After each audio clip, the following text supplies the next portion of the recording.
Hello students, I am doctor S के Goyal, government college Ajmer. हम कल डिपार्टमेंटल अकाउंट्स पढ़ रहे थे, जिसमें मैंने आपको एग्जांपल बताया था और ये कहा था कि आपको एक दो एग्जांपल और बताऊंगा जिससे कि इसमें जो एडजस्टमेंट होते हैं वो आपके समझ में आ जाए। अब ये भी एक एडजस्टमेंट वाला क्वेश्चन है जिसमें हमें क्लोजिंग स्टॉक की कैलकुलेशन करनी है और कुछ खर्चों का डिवीज़न भी करना है।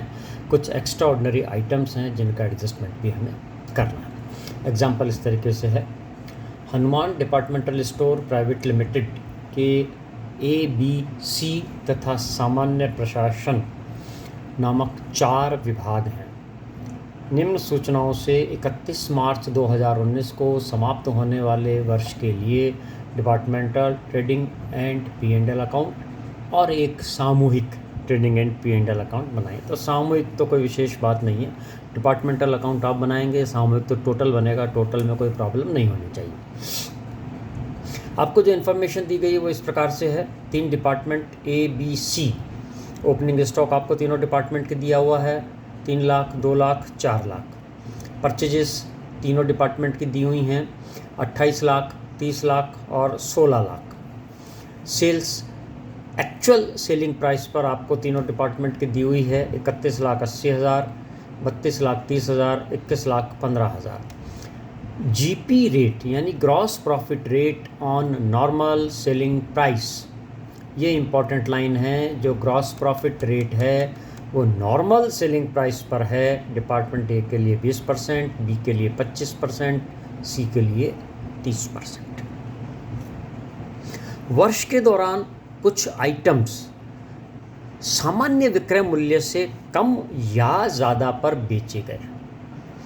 हमारी जो नॉर्मल सेलिंग प्राइस है, कुछ आइटम किन्हीं कारणों से नॉर्मल सेलिंग प्राइस से कम पर भी बेचे गए हैं, नॉर्मल सेलिंग प्राइस से ज़्यादा पर भी बेचे गए हैं। उनकी सूचनाएं इस प्रकार से हैं। Normal selling price of such items, department A 1,20,000 की नॉर्मल सेलिंग प्राइस वाला माल हमने actual selling price of such item 1 lakh में बेचा, यानी नॉर्मल सेलिंग प्राइस से कम प्राइस पर इसको बेचा। डिपार्टमेंट B 1,20,000 की नॉर्मल सेलिंग प्राइस वाला माल हमने 1,50,000 रुपये में बेचा। डिपार्टमेंट C 30,000 की सेलिंग प्राइस वाला नॉर्मल सेलिंग प्राइस वाला माल हमने 45,000 रुपये में बेचा। तो एक आइटम हमने नॉर्मल सेलिंग प्राइस से कम पर बेचा है एक डिपार्टमेंट में, और 2 डिपार्टमेंट में हमने जो सेल्स है वो नॉर्मल सेलिंग प्राइस से ज़्यादा पर बेची है, जबकि ये रेट ऑफ GP जो है ये नॉर्मल सेलिंग प्राइस पर है। तो इस चीज़ का हमें एडजस्टमेंट यहाँ पर करना पड़ेगा। सामान्य प्रशासन विभाग के कुल व्यय 12 लाख रुपए हुए, जिनमें विज्ञापन या एडवर्टीजमेंट के 3,60,000 थे। विभागीय कर्मचारियों का वेतन 5,40,000 रुपये था और शेष विविध व्यय एवं सामान्य कार्यालय व्यय से संबंधित हैं। शेष यानी 12 लाख रुपए में से 3,60,000 और 5,40,000, इन दोनों का टोटल हम कम कर दें 9 लाख रुपए, तो जो शेष बचे 3 लाख रुपए, वो शेष 3 लाख रुपए विविध व्यय एवं सामान्य कार्यालय के वेतन से संबंधित हैं। कर्मचारी का जो वेतन है, विभागीय कर्मचारियों का जो वेतन है, वो विभाग के ग्रॉस प्रॉफिट रेशो के अनुपात में बांटना है।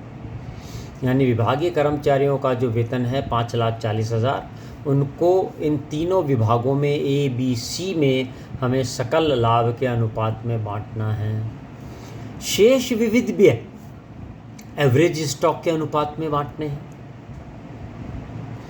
विज्ञापन के लिए आपको कुछ नहीं कहा गया। अब विज्ञापन के लिए जब आपको कुछ नहीं कहा गया, तो विज्ञापन के लिए आप उपलब्ध सूचनाओं में जो बेस्ट अप्रोप्रिएट ऑप्शन बेसिस आपको लगता है उसके आधार पर हम उसको बांट देंगे। और विज्ञापन का जो खर्चा है आमतौर पर सेल्स से रिलेटेड होता है, तो विज्ञापन के खर्चों को हम डिपार्टमेंटल सेल्स जो है उन डिपार्टमेंटल सेल्स के रेशियो में बांट देंगे। डिपार्टमेंटल सेल्स तीनों विभागों की है, 31,80,000, 32,30,000, 21,15,000, तो वो उस रेशियो में हम बांट देंगे। अब आपको विभागीय व्यापार एवं लाभ हानि खाते बनाने हैं। तो यहाँ पर आप देखिए कि एक तो हमें क्लोजिंग स्टॉक नहीं दिया हुआ, लेकिन ग्रॉस प्रॉफिट की रेट दे रखी है नॉर्मल सेलिंग प्राइस पर। क्लोजिंग स्टॉक की आवश्यकता हमें पड़ेगी, क्योंकि एक खर्चे को हमें एवरेज जो स्टॉक है उसके अनुपात में बांटना है, और एवरेज स्टॉक का अर्थ है opening stock plus closing stock divided by 2। तो ओपनिंग स्टॉक हमारे पास है, लेकिन क्लोजिंग स्टॉक हमको मालूम करना पड़ेगा। अब क्लोजिंग स्टॉक मालूम करने के लिए हम अगर ग्रॉस प्रॉफिट का अमाउंट इन दी गई सूचनाओं से ज्ञात कर लें और वो हम ट्रेडिंग अकाउंट में बता दें, तो जो बैलेंसिंग फिगर है वो बैलेंसिंग फिगर हमारे क्लोजिंग स्टॉक आ जाएगा। एक क्वेश्चन मैंने आपको पहले भी कराया है, जिसमें नॉर्मल ग्रॉस प्रॉफिट की रेट सेल्स पे दे रखी है। सेल्स सारी नॉर्मल थी, तो सीधा हमने सेल्स पर वो परसेंटेज निकाल लिया, लेकिन यहाँ डायरेक्ट इस सेल्स के अमाउंट पे इस परसेंटेज से प्रॉफिट हम कैलकुलेट नहीं करेंगे, क्योंकि वो गलत हो जाएगा। ये परसेंटेज है नॉर्मल सेलिंग प्राइस पर, जबकि ये एक्चुअल सेलिंग प्राइस है, जो नॉर्मल सेलिंग प्राइस से किसी स्थिति में कम है तो किसी स्थिति में ज़्यादा भी है। तो सबसे पहले हम कैलकुलेट करेंगे normal selling price of sales, और फिर उस पर प्रॉफिट नॉर्मल क्या होना चाहिए, और फिर प्रॉफिट एक्चुअल क्या हुआ। तो एक्चुअल सेल्स डिपार्टमेंट ए की है 31,80,000, बी की है 32,30,000, सी की है 21,15,000, वो हमने यहाँ पर बता दी। अब डिपार्टमेंट ए ने एक आइटम ऐसा था जो 1,20,000 की नॉर्मल सेलिंग प्राइस का था, लेकिन हमने उसको 1 लाख में बेच दिया। इसका मतलब हमने उसको 20,000 कम में बेचा। हमने किसी कस्टमर को स्पेशल डिस्काउंट दे दिया 20,000, ठीक है। तो वो हम कर देंगे ऐड डिस्काउंट। ये कैसे आया, normal selling price minus actual selling price. अगर हम ये डिस्काउंट नहीं देते तो डिपार्टमेंट ए की सेल्स होती 32 लाख, और नॉर्मल सेल्स 32 लाख होती, उस पर हम प्रॉफिट अर्न करते 20%, 6,40,000।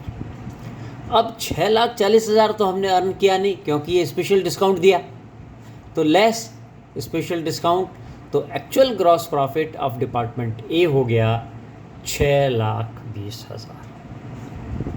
वापस समझ लीजिए, डिपार्टमेंट ए की एक्चुअल सेलिंग प्राइस है 31,80,000। एक आइटम जो नॉर्मल सेलिंग प्राइस 1,20,000 का था, उसको हमने 1 लाख में बेचा, यानी 20,000 का स्पेशल डिस्काउंट दिया। अगर ये स्पेशल डिस्काउंट नहीं देते तो एक्चुअल सेल्स होती, नॉर्मल सेलिंग प्राइस होती 32 लाख, और इस पर हम 20% प्रॉफिट अर्न करते 6,40,000। लेकिन चूँकि हमने 20% स्पेशल डिस्काउंट दिया है, तो actual gross profit department A का है 6,20,000। ऐसे ही डिपार्टमेंट बी की एक्चुअल सेलिंग प्राइस है 32,30,000। हमने 1,20,000 का माल 1,50,000 में बेचा, नॉर्मल सेलिंग प्राइस वाला, यानी हमने 30,000 रुपये ज़्यादा कमा लिए। अगर हम ये 30,000 ज़्यादा नहीं लेते तो normal selling price department B की कितनी होती, 32 लाख। तो यहाँ लेस कर देंगे, जो हमने प्रीमियम वसूल कर लिया सेल्स पर, actual selling price minus normal selling price 30,000, ये हमने लेस कर दिया। नॉर्मल सेलिंग प्राइस होती 32 लाख, उस पर हम 25% लाभ कमाते 8 लाख, लेकिन हमने यहाँ 30,000 ज़्यादा लाभ कमाया है, तो एक्चुअल प्रॉफिट है 8,30,000। इसी तरीके से डिपार्टमेंट सी 21,15,000 की एक्चुअल सेल्स है, और हमने 31,000 की नॉर्मल सेलिंग प्राइस वाला माल 45,000 में बेच दिया, यानी 15,000 रुपये हमने ज़्यादा में बेचा, तो लेस प्रीमियम ऑन सेल्स 15,000, इस तरीके से normal selling price department C की आती 21 लाख, अगर हम ये ज़्यादा पर नहीं बेचते।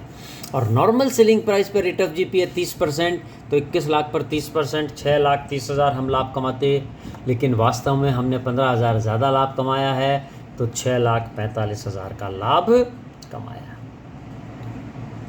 अगर हम डायरेक्ट ये परसेंटेज इस सेल्स पर ले लेंगे तो वो गलत हो जाएगा, ठीक है। तो पहले एक्चुअल सेलिंग प्राइस में डिस्काउंट या प्रीमियम का एडजस्टमेंट करके नॉर्मल सेलिंग प्राइस हमने कैलकुलेट कर ली, ये है नॉर्मल सेलिंग प्राइस। और फिर नॉर्मल सेलिंग प्राइस पर नॉर्मल रेट से ग्रॉस प्रॉफिट कैलकुलेट कर लिया, नॉर्मल ग्रॉस प्रॉफिट। अब उसमें से अगर हमने डिस्काउंट दिया तो वो घटा दिया, अगर हमने प्रीमियम वसूल किया तो जोड़ दिया, तो ये एक्चुअल ग्रॉस प्रॉफिट आया। अब हम इसके बेस पर डिपार्टमेंटल ट्रेडिंग अकाउंट बना लेंगे। अब वो सिंपल है डिपार्टमेंटल ट्रेडिंग अकाउंट बनाना। Opening stock 3 lakh, 2 lakh, 4 lakh. Purchase 28 lakh, 30 lakh, 16 lakh. Sales यहाँ एक्चुअली आएगी 31,80,000, 32,30,000, 21,15,000।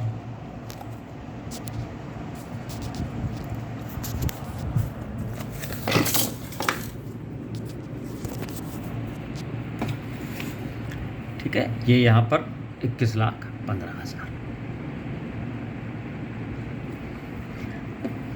अब इसके बाद ग्रॉस प्रॉफिट जो हमने कैलकुलेट किया है वो ग्रॉस प्रॉफिट हम बता दें 6,20,000, 8,30,000, 6,45,000। बैलेंसिंग फिगर हो गया क्लोजिंग स्टॉक 5,40,000, 8 लाख और 5,30,000। यहाँ लिख देंगे हम बैलेंसिंग फिगर। हमने यहाँ पहले ग्रॉस प्रॉफिट एक्चुअल कैलकुलेट कर लिया, वो यहाँ बता दिया, तो ये बैलेंसिंग फिगर के रूप में क्लोजिंग स्टॉक आ गया। इस ग्रॉस प्रॉफिट को हमने कैरी डाउन ब्रॉट डाउन कर लिया 6,20,000, 8,30,000, 6,45,000। अब हमें खर्चों को बांटना है। तो खर्चों के सबसे पहला है विज्ञापन 3 लाख। देखिए चौथा विभाग जो यहाँ है सामान्य प्रशासन विभाग, इसके कोई सेल्स तो है नहीं, तो इसका कोई लाभ अलग से ज्ञात नहीं होगा, तो उसके खर्चों को इन तीनों एक्चुअल व्यवसाय वाले विभागों में बांटा जाएगा, और जिसके बारे में हमें सूचनाएं दे रखी हैं। तो ये 3,60,000 जो है एडवर्टीज़मेंट के खर्चे, ये 3,60,000 रुपया एडवर्टीज़मेंट का खर्चा विभागीय बिक्री के अनुपात में हम बांट देंगे 3180 अनुपात 3230 अनुपात 2115। ये खर्चा आ गया आपके 1,34,290, 1,36,400, 89,310। इसी प्रकार दूसरा खर्चा है विभागीय कर्मचारियों का वेतन 5,40,000। विभागीय कर्मचारियों का वेतन 5,40,000 ग्रॉस प्रॉफिट के रेशियो में बांटेंगे। ये ग्रॉस प्रॉफिट कैलकुलेट कर लिया 6,20,000, 8,30,000, 6,45,000। इस रेशियो में हमने इसको बांट दिया 620 अनुपात 830 अनुपात 645। ये अमाउंट आ गया आपके डिपार्टमेंटल सैलरी इस तरीके से 1,59,810, 2,13,940, 1,66,250। और जो मिसलेनियस एक्सपेंसेस हैं विविध व्यय को हमें बांटना है एवरेज स्टॉक के अनुपात में। एवरेज स्टॉक का मतलब है opening stock plus closing stock divided by 2 तीनों डिपार्टमेंट का। तो डिपार्टमेंट ए का एवरेज स्टॉक हो जाएगा 3 लाख प्लस 5,40,000 डिवाइडेड बाई 2 यानी 4,20,000। ऐसे ही डिपार्टमेंट बी का हम निकाल लेंगे 2 lakh plus 8 lakh 10 lakh divided by 2 यानी 5 लाख। डिपार्टमेंट सी का हम निकाल लेंगे 4 लाख प्लस 5,30,000 9,30,000 डिवाइडेड बाई 2 4,65,000। तो ये रेशो आ गया 420 अनुपात 500 अनुपात 465। इस रेशो में हमने शेष विविध व्यय बांट दिए। ये बट के आ गया 90,970, 1,08,300 और 1,07,30। बैलेंसिंग फिगर नेट प्रॉफिट आ गया तीनों डिपार्टमेंट का department A 2,34,930, department B 3,71,360, department सी 2,88,710 रुपये। तो इस तरीके से ये डिपार्टमेंटल अकाउंट्स बना, जिसमें मेन जो बात थी कि कुछ आइटम्स को हमने नॉर्मल सेलिंग प्राइस से कम ज़्यादा पर बेचा था, जबकि प्रॉफिट की रेट हमें नॉर्मल सेलिंग प्राइस पर दी हुई थी।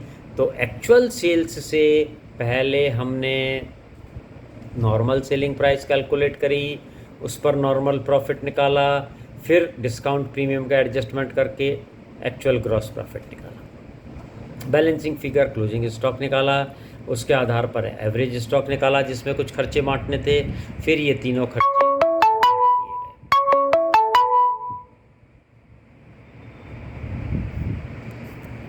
अब अगर हमें कंसोलिडेटेड अकाउंट बनाना है तो कंसोलिडेटेड तीनों का टोटल बन जाएगा। ट्रेडिंग और P&L अकाउंट में जो तीनों डिपार्टमेंट है इसके टोटल अमाउंट से हम वो कॉलम बना लेंगे।